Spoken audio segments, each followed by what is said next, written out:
How does driving comfort of an EV compare to traditional vehicles? So on the comfort side with the electric vehicle, obviously newer vehicles, the comfort has been great. We've been utilizing the Volkswagen ID.4 electric, and the comfort in the car has been really great. What are your top 3 tips for someone considering buying an EV here in South Africa?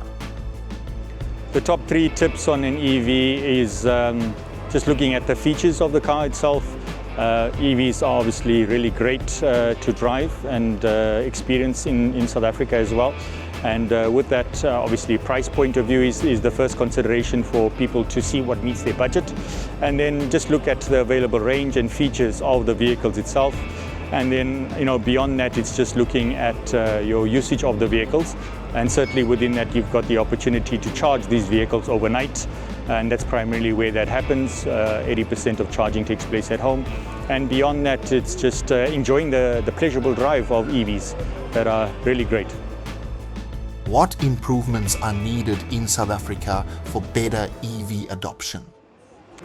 For South Africa's case on EVs, we really need a better enabling environment on the pricing point of view, and that comes in from a taxation for EVs, in really looking at the customs duty, the ad valorem duty that are really stumbling the uptake of EVs. Broadly speaking, we need to have more resilient EV charging. We need to have multiple options on EV charging from different suppliers to really provide that flexibility in case of charges being down, as we've experienced, and really having multiple role players in the whole value chain so that we can expand the participation in South Africa on this journey. Would you recommend EVs for long-distance travelers? So what's great at the moment in South Africa's journey on EVs is that the technology has been really matured internationally, and so the technology we now get is really great battery technology on the cars that are really proving to be really great from a performance point of view and also range. And I think that's the great thing now, is that any EV driver now in South Africa will benefit from that. How does the actual driving range compare manufacturer's stated range?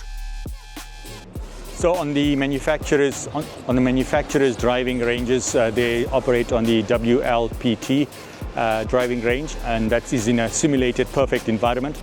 However, you do find slightly differences in terms of real world driving range, and that we get to see that also from this experience we've had on this road trip. What are the costs associated with charging across different networks, and how does this compare to fuel in traditional cars? On the charging side of EVs, obviously the cheapest form of charging is actually at your home. You've got control of that, and it's the cheapest form if you're using your local municipality or utility. Obviously, if you are using a solar installation, that's a major value add on utilizing that. And then in public charging, that's slightly higher to your home charging. It's unregulated at the moment, and industry determine that through their own structures. But you do see that based on the investment they've done, those are the associated costs. After long stretches of driving, how well does the battery hold? So in terms of range on long distance travel with EVs, it's no difference to petrol and diesel cars. You reach a stage where you need to top up on that, and similarly with electric vehicles, you need to top up on that. Just depending on the vehicle you drive, you reach that specific range limit and then need to recharge. On a scale from 1 to 10, how would you rate South Africa's EV readiness? On South Africa's EV readiness, there's a few pillars to that. One is government readiness. We still have some gaps in that.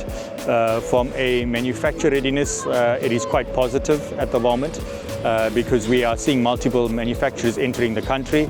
The charging infrastructure still needs some work. We need to close those gaps, but it's an exciting time. I think we've got a huge opportunity to explore and exploit in EVs in South Africa.